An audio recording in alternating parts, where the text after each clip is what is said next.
नमस्कार, मंडल news bulletin में आपका स्वागत है। आइए पेश करते हैं आज के प्रमुख व मुख्य समाचार।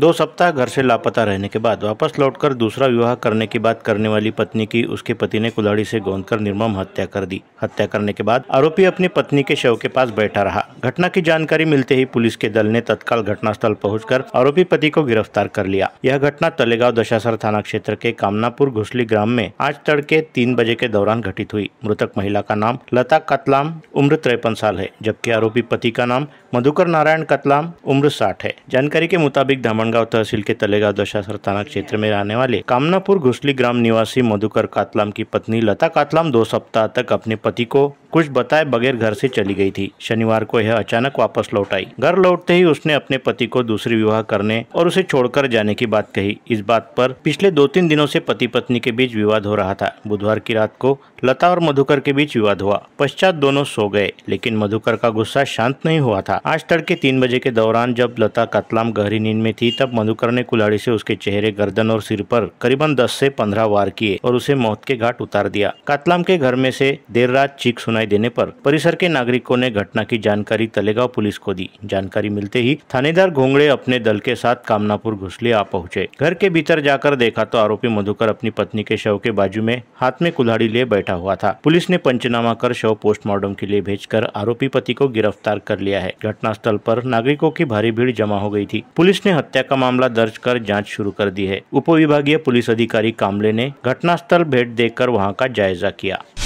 3 दिनों पश्चात देश भर में लागू हो रही भारतीय न्याय संहिता के मद्देनजर पुलिस आयुक्त नवीन चंद्र रेड्डी ने आज आयुक्तालय अंतर्गत सभी स्थानों और शाखाओं के अधिकारियों की बृहद बैठक लेकर आवश्यक निर्देश दिए। सीपी रेड्डी ने पुराने आपराधिक प्रकरणों की जांच तेजी से कर उनके आरोप पत्र कोर्ट में प्रस्तुत कर देने के निर्देश देने की जानकारी सूत्रों ने अमरावती मंडल को दी है। हाई लेवल बैठक में तीनों डीसीपी गणेश शिंदे, सागर पाटिल, कल्पना बारवकर और सभी क्षेत्र के एसीपी गाड़गेनगर, राजापेट, फ्रेजरपुरा, यातायात एसीपी, सभी थानेदार, अपराध शाखा, दोनों विशेष शाखा, आर्थिक अपराध शाखा, यातायात विभाग और साइबर सेल के सभी प्रमुख अधिकारी मौजूद थे। सीपी रेड्डी ने बैठक में दिशा निर्देश देते हुए बताया कि 1 जुलाई से भारतीय न्याय संहिता अंतर्गत तीनों नई कानूनी प्रक्रिया अपनानी है, इसलिए उसी पर सभी को लक्ष्य केंद्रित करना है। पहले कौन सी धाराएं लगती थी, अब कौन सी धाराओं का प्रावधान संबंधित केस में है, इसका ध्यान देना होगा।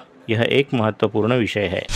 मनपा आयुक्त देवीदास पवार ने बडनेरा जोन के 2 तथा सार्वजनिक स्वास्थ्य विभाग के ऐसे 3 कनिष्ठ लिपिकों को निलंबित किया है। 25 जून को इस बाबत आदेश निकाले गए थे। निलंबित कनिष्ठ लिपिकों के नाम गोपाल विनोद यादव और रोहित राजेश चौहान टैक्स विभाग तथा स्वास्थ्य विभाग के 3 श्रावण शेंडे है। मुंबई उच्च न्यायालय की नागपुर खंडपीठ ने अमरावती महानगर पालिका के आयुक्त पद पर देवीदास पवार की नियुक्ति को अवैध ठहराने के बाद आज की सुनवाई पश्चात जारी आदेश में कहा कि सरकार चाहे तो 15 जून 2018 और 6 दिसंबर 2023 के भारत सरकार की अधिसूचनाओं के अनुसार पवार की नियुक्ति कायम रख सकती है अथवा उन्हें हटा भी सकती है। इस मामले में 5 जुलाई को अगली सुनवाई का आदेश न्यायाधीश अभय मंत्री और न्यायाधीश नितिन सांबरे की खंडपीठ ने आज सुनाया और मुख्य सचिव को 4 जुलाई तक शपथ पत्र दायर करने को कहा। विधायक रवि राणा और पूर्व सांसद नवनीत राणा ने दिल्ली में देश के वस्त्रोद्योग मंत्री गिरिराज सिंह से भेंट कर उन्हें नांदगांव पेट एमआईडीसी के पास प्रस्तावित पीएम मित्र प्रकल्प को गति देने और शीघ्र साकार करने का अनुरोध किया। इस प्रकल्प को पिछले वर्ष प्रधानमंत्री नरेंद्र मोदी ने मान्यता दी थी और इसके अमरावती सहित चुनिंदा शहरों में स्थापित करने की घोषणा की थी। अतः राणा दंपति ने यह अनुरोध केंद्रीय मंत्री सिंह से किया। इस समय दंपति के साथ भारतीय मजदूर संघ के सुधीर रसे, अभय माथने, नारायण बोरेकर, तुषार खेरडे, राजा ठाकरे, गिरीश भोयर, मनीष लाडोले उपस्थित थे। अमरावती की संसद सदस्य रह चुकी भाजपा नेता नवनीत राणा ने एमआईएम के सांसद असदुद्दीन ओवैसी की संसद सदस्यता रद्द करने की विनती राष्ट्रपति द्रौपदी मुर्मू से की है। आज महामहिम के नाम पत्र लिखकर नवनीत राणा ने ओवैसी के संसद में जय फिलिस्तीन की घोषणा का उल्लेख कर इसी आधार पर सदस्यता खारिज किए जाने का अनुरोध किया है। सांसद राणा ने अपने पत्र में धारा 102 का जिक्र किया। कोई भी व्यक्ति किसी दूसरे राष्ट्र के प्रति निष्ठा या दृढ़ता प्रकट करता है तो वह संसद सदस्य के रूप में कार्यरत नहीं रह सकता। कांग्रेस नेता और विधायक यशोमती ठाकुर ने पूर्व सांसद नवनीत राणा के ब्रांड आखिर ब्रांड होता है इस वक्तव्य का करारा जवाब दिया है। एक समाचार चैनल से बातचीत में एडवोकेट ठाकुर ने नवनीत की खिल्ली उड़ाते हुए कहा, जिनका जाति प्रमाण पत्र नकली है वे कौन सी ब्रांड है। ठाकुर ने कहा, नवनीत ने स्वयं माधवी लता की कॉपी की थी। ठाकुर उस अंदाज के बारे में बात कर रही थी जिसमें इशारे में तीर कमान चलाया जाता है। कांग्रेस नेता ने आरोप लगाया कि नवनीत और माधवी लता ने अल्पसंख्यकों के धर्मस्थल की ओर देखकर कमान से तीर चलाने का एक्शन किया था, जबकि हम मोहब्बत के तीर चलाने का एक्शन कर रहे थे। याद दिला दे कि बलवंत वानखड़े की विजय रैली में यशोमती ठाकुर ने राजकमल चौक पर वाहन पर चढ़कर तीर कमान चलाने का एक्शन किया था। जिन अधिकारियों का 5 साल का कार्यकाल पूर्ण हुआ है, ऐसे सहायक पुलिस निरीक्षकों के तबादले के आदेश पुलिस महासंचालक कार्यालय ने 25 जून को जारी किए हैं। राज्य के कुल 420 सहायक पुलिस निरीक्षकों के तबादले किए गए हैं। इसमें गाड़गेनगर थाने के सहायक निरीक्षक प्रमोद सालोखे का तबादला मुंबई किया गया है, जबकि क्राइम ब्रांच के एपीआई सत्यवान भुयारकर का तबादला पिंपरी चिंचवड़ किया गया है। कुछ एपीआई अमरावती रेंज व शहर में तबादला होकर आने वाले हैं। महाराष्ट्र विधान परिषद के विपक्ष नेता अंबादास दानवे ने अमरावती मनपा विविध अनियमितता की जांच करने का अनुरोध शासन से किया था। इस निमित्त विभागीय आयुक्त के जरिए उच्च स्तरीय जांच करने के आदेश शासन की उपसचिव विद्या हम्पैया ने दिए थे। इस आदेश के मुताबिक विभागीय आयुक्त डॉक्टर निधि पांडे ने 11 जून को 5 सदस्यीय जांच समिति गठित की है। बुधवार की रात अमरावती शहर सहित संपूर्ण जिले में जोरदार बारिश हुई, जिसके कारण अब बांधों का जलस्तर बढ़ने लगा है। चांदूर बाजार तहसील के पूर्णा माध्यम प्रकल्प बढ़ते जलस्तर को देखते हुए सुबह 11 बजे इस बांध के 2 दरवाजे 10 सेंटीमीटर तक खोलकर 13.94 घनमीटर प्रति सेकंड की रफ्तार से नदी में पानी छोड़ा जा रहा है। एसटी महामंडल द्वारा दिए गए हिंदू हृदय सम्राट बालासाहेब ठाकरे स्वच्छ व सुंदर बस डेपो अभियान के तहत अमरावती विभाग में प्रथम श्रेणी में अकोला का मध्यवर्ती बस स्थानक प्रथम स्थान पर आया है। इस बस डेपो को 10 लाख रुपए का पुरस्कार मिला है।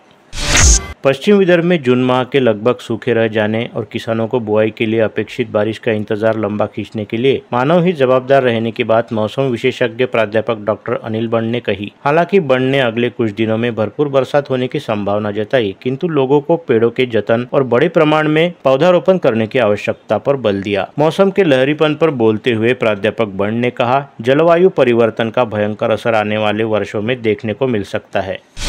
तपोवन संस्था द्वारा मार्ग बंद किए जाने से तपोवन और जिजाऊ नगर के नागरिक सड़क की मांग को लेकर आज आमने सामने आ गए। जिजाऊ नगर के नागरिकों ने तपोवन गेट के पास इस मांग को लेकर जोरदार आंदोलन शुरू कर दिया है और नारेबाजी भी की। रस्ता आमच्या हक्काचा नाही कुणाच्या बापाचा, रस्ता आमच्या हक्काचा नाही कुणाच्या बापाचा। मी सहदेव उत्तम गोळे सेक्रेटरी बोलतो तपोवनचा। हा वाद रस्त्याचा वाद 21 पाशी तसा झाला होता। त्यावेळेस 14 मध्ये इथं संस्थेमध्ये एक प्रकरण झालं। त्यावेळेस कलेक्टर साहेबांनी मौखिक सांगितलं होतं की हा रस्ता बंद करा, कारण इथं मुली राहत होत्या, मुलींचे काही अनैतिक संबंध होत होते, ते जात होते, त्यासाठी त्यांनी ते बंद करून टाकला होता। त्यावेळेस आमचं हॉस्टेल गेलं इथून। मग त्यांनी कलेक्टर साहेब त्यावेळेस गीते साहेब होते, गीते साहेबांनी स्वतः सांगितलं होतं की इथं आम्ही तुमचा हा रस्ता बंद करून टाका। नंतर मग कोविडमध्ये पूर्ण बंदच राहिला। नंतर यांनी काय केलं की तिथून अतिक्रमणानं रस्ता तयार केला, रस्ते अतिक्रमणानं त्या टेकडीच्या खालून रस्ता तयार केला। त्या दिवशी रस्ता रात्री 9 वाजता, यांच्या कामानंतर रात्री 9चे असतात। त्यावेळेस आम्ही त्या सामंजस्य करार केला, त्यांचे आमचे प्रतिनिधिमंडळ बसले, त्यांचे आमचा करार झाला की आम्ही 2 वर्षात 1-2 वर्षात बा आम्ही यांचा रस्ता मूळ रस्ता आहे एक तर त्या राजुऱ्यावर त्या पायथ्या खालून समोर त्या नाक्यावर, आणि एक आहे रायडगाव जाणारा, कारण ते ग्रामीण भागात येते। ग्रामीण भागात आल्यानंतर ते त्याचं हे रस्त्याचं राजुरा गाव तर राजुरा रस्त्याला नाहीच आहे इथं। मनपा के जोन न्याय साफ सफाई का ठेका देने के पूर्व तत्कालीन सफाई ठेकेदारों का जुलाई 2023 से जनवरी 2024 तक रहा बकाया तत्काल अदा करने की मांग को लेकर आज अमरावती मनपा साफ सफाई कंत्राटदार एसोसिएशन के अध्यक्ष संजय माहुरकर के नेतृत्व में मनपा आयुक्त देवीदास पवार को ज्ञापन सौंपा गया।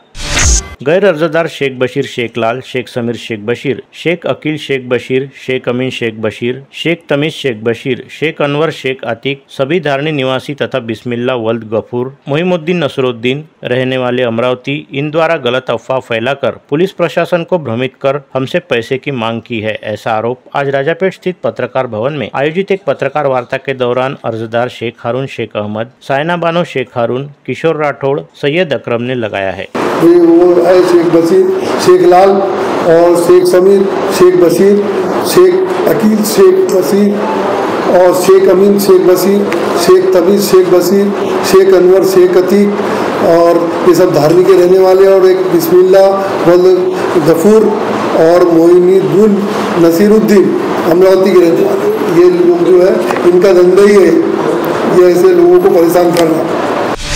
महानगर पालिका अंतर्गत आने वाले अनेक वार्डों में सफाई का बंटवारा हो चुका है। नागरिक सफाई को लेकर काफी परेशान हो चुके हैं। नालियां साफ नहीं हो रही है, परिसर में जहां तहां कचरे के ढेर जमा पड़े हैं। ऐसे में नागरिक कृति समिति तथा अन्य संगठनों की ओर से मनपा आयुक्त को इस विषय में कई बार निवेदन देने के बाद भी किसी तरह का निर्णय न लेने जाने से आक्रोशित नागरिक कृति समिति सदस्यों द्वारा बुधवार को मनपा आयुक्त की कचरा तुला आंदोलन करने के लिए मनपा कार्यालय पहुंचने के पूर्व ही आंदोलनकर्ताओं को राजकमल चौक से 1 घंटे पूर्व ही पुलिस ने डिटेन कर लिया। वही पुलिस द्वारा आंदोलन को रोकने का प्रयास करने के चलते कृषि समिति सदस्यों ने मनपा आयुक्त पवार की कचरा तुला आंदोलन को आयुक्त व कचरा माफिया द्वारा आंदोलन रोकने का प्रयास करने का आरोप लगाया।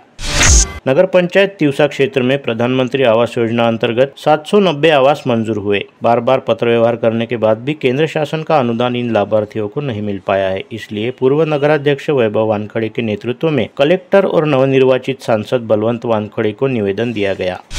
महावितरण की तरफ से स्मार्ट मीटर बिठाने की योजना में सब स्टेशन के सभी फीडर तथा महावितरण ट्रांसफार्मर और सभी सरकारी कार्यालयों में स्मार्ट मीटर बिठाए जा रहे हैं। तथापि सामान्य ग्राहकों को प्रीपेड स्मार्ट मीटर नहीं बिठाए जा रहे हैं। महावितरण ने महाराष्ट्र विद्युत नियामक आयोग की मंजूरी के बाद केंद्रीय ऊर्जा मंत्रालय के सुधारित वितरण क्षेत्र योजना में वितरण हानि कम करने, वितरण प्रणाली के मजबूतीकरण और स्मार्ट मीटरिंग जैसे कार्यक्रम शुरू किए हैं। इस कारण महाराष्ट्र के ग्राहकों को अच्छी और दर्जेदार बिजली आपूर्ति होने में सहायता मिलेगी। मुंबई उच्च न्यायालय की नागपुर खंडपीठ द्वारा दिए गए आदेश के बाद मनपा प्रशासन ने राजकमल चौक स्थित विख्यात खापरडे वाड़ा की जर्जर इमारत को बुधवार 26 जून को दोपहर से गिराना शुरू कर दिया है। आज दूसरे दिन भी इस जर्जर इमारत को गिराने का काम जारी था। कल से अब तक इस खापरडे वाड़ा के सामने की सभी दुकानें जमींदोस्त कर दी गई।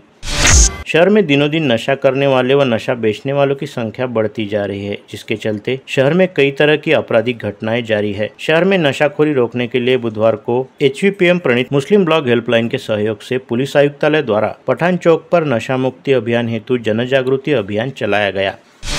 सोहनी कॉरपोरेशन हैदराबाद और हनुमान व्यायाम प्रसारक मंडल के सहयोग से परसों 29 जून को अमरावती के लोगों को शास्त्रीय संगीत का निःशुल्क और निखल आनंद मिलने जा रहा है। कोलकाता के प्रसिद्ध संतूर वादक पंडित तरुण भट्टाचार्य और पंडित प्रसन्नजीत पोद्दार तबला पर जुगलबंदी प्रस्तुत करेंगे। यह जानकारी विनय देशमुख और एडवोकेट राजेंद्र पांडे ने आज दोपहर आयोजित प्रेस वार्ता में दी। उल्लेखनीय है कि अमरावती के योगेश बोड़े सितार पर और संकेत जोशी तबले पर साथ देंगे। उसी प्रकार अमरावती की प्रसिद्ध गायिका डॉक्टर मीरा नौसालकर पहुरकर सुश्राव्य गायन प्रस्तुत करेंगी। डॉक्टर राम नौसालकर तबला संगत करेंगे। स्वाधीनता सेनानी अयोध्या प्रसाद गंगेले, इनकी जयंती और श्रीमती सुमित्रा देवी गंगेले के 91वें जन्मदिन के उपलक्ष्य में जिदनोतिया ब्राह्मण समाज मंडल की आगामी रविवार 30 जून को सुबह 8 बजे करवा लेआउट के पास पौधारोपण का आयोजन किया गया है। श्रीमती गंगेले का सत्कार समारोह भी रखा गया है। जिदनोतिया मंडल के अलावा सेवानिवृत्त राजस्व मित्र मंडल, न्यू हाई स्कूल मेन कट्टा ग्रुप, गणेश कॉलोनी परिसर वासियों और मनपा के सहयोग से यह आयोजन होने की जानकारी देते हुए समय पर पहुंचने का आह्वान समाज मंडल ने किया है। शहर व ग्रामीण पुलिस भर्ती निमित्त पूरे राज्य से आए विद्यार्थियों के लिए युवक कांग्रेस और NSUI ने अपने नेता राहुल गांधी के जन्मदिन पर भोजन का प्रबंध किया। इस समय विद्यार्थियों के हस्ते केक कटिंग की गई। सांसद बलवंत वानखड़े और पूर्व विधायक सुनील देशमुख ने इस उपक्रम की सराहना की है। कपड़े धोने के लिए नदी पर गई 2 किशोरी पानी में डूब गई। इन दोनों नाबालिगों को बचाने के लिए दौड़े 16 वर्षीय युवक की भी नदी में डूबने से मृत्यु होने की घटना यवतमाल जिले के उमरखेड़ तहसील के सावलेश्वर ग्राम की पैनगंगा नदी में बुधवार को दोपहर 12 बजे के दौरान घटित हुई। एक साथ 3 विद्यार्थियों के पानी में डूबने से मृत्यु होने के कारण गाँव में शोक की लहर व्याप्त है। मृतकों के नाम कावेरी गौतम भुवनेश्वर उम्र 15 साल और उसकी सहेली अवंतिका राहुल पाटिल उम्र 14 साल और चेतन देवानंद कालपांडे उम्र 16 है। शहर के पठान चौक परिसर में मंगलवार की देर रात चाकू से गला रेतकर मोहम्मद शाहरुख उर्फ शाहरुख दादा की निर्मम हत्या कराने वाले आरोपी शेख समीर शेख मुश्ताक उम्र 19 साल को नागपुरी गेट पुलिस ने कल न्यायालय में पेश कर 29 जून तक पुलिस रिमांड पर लिया है। पुलिस हिरासत में लिए जाने के बाद इस आरोपी वरिष्ठों के सामने पेशी भी की गई। कपास खरीदी के व्यवहार में एक किसान के साथ 1,56,000 रुपए की जालसाजी की गई है। यह घटना भातकुली थाना क्षेत्र में उजागर हुई। इस प्रकरण में भातकुली पुलिस ने 25 जून की शाम 71 वर्षीय किसान की शिकायत पर एक दलाल के खिलाफ मामला दर्ज किया। संबंधित दलाल का नाम कानफोड़ी ग्राम निवासी दिलीप नरसिंह देशमुख उम्र 60 है। परतवाड़ा के धामनगांव की एक 24 वर्षीय युवती 20-25 दिनों से लापता है। परतवाड़ा पुलिस स्टेशन में परिवार के लोगों ने शिकायत भी दर्ज कराई। पुलिस ने 3 जून को मिसिंग क्रमांक 54/2024 दर्ज किया। पुलिस सूत्रों ने बताया कि लड़की को तलाशने के लिए बैतूल, बुरहानपुर, धारणी, चिखलदरा में पुलिस की टीम भेजकर तलाश की और लड़की के मोबाइल लोकेशन को भी खंगाला गया है, लेकिन जैसे ही लोकेशन मिलता है लड़की फोन बंद कर देती है। आज पुलिस की एक टीम पूना भी जाएगी। शेयर मार्केट में निवेश पर हजारों डॉलर लाभ का लालच देकर वडाली के शख्स गजेंद्र को 5,76,000 रुपए का चूना लग गया। इस व्यक्ति ने साइबर थाने में रिपोर्ट लिखाई है, जिसके आधार पर पुलिस ने अलग अलग बैंक के खातेधारकों और कस्टमर केयर के लोगों पर विभिन्न धाराओं के तहत अपराध दर्ज किया। नागपुर के चर्चित फोटोग्राफर विनय पुणेकर को गोली से उड़ाने वाले आरोपी हेमंत शुक्ला को पुलिस ने होशियारी से लगातार नजर रखकर आखिरकार दबोचने में सफलता पाई है। आरोपी शुक्ला को पुलिस टीम ने पंजाब के लुधियाना से दबोचा। शुक्ला द्वारा नया फोन नंबर लेते ही उस आधार पर पुलिस ने उसका पता ठिकाना निकाला और उसे गिरफ्तार कर लिया। शुक्ला को नागपुर लाया जा रहा है। लोकल कोर्ट में उसे ट्रांजिट वारंट पर नागपुर ले जाने की अनुमति मिल गई है। बता दें कि शुक्ला नागपुर पुलिस को पूरे 124 दिन तक चकाता रहा। उसने गत 24 फरवरी को राजनगर में फोटोग्राफर पुणेकर को पॉइंट ब्लैंक रेंज से 2 गोलियां दागकर मौत के घाट उतार दिया था। यह हत्याकांड प्रेम प्रकरण के कारण होने की पुलिस ने जानकारी दी थी। शुक्ला की पत्नी के साथ फोटोग्राफर पुणेकर के नजदीकियां कथित रूप से बढ़ गई थी। पुलिस ने साक्षी ग्रोवर को घटना के दिन ही अरेस्ट कर लिया था।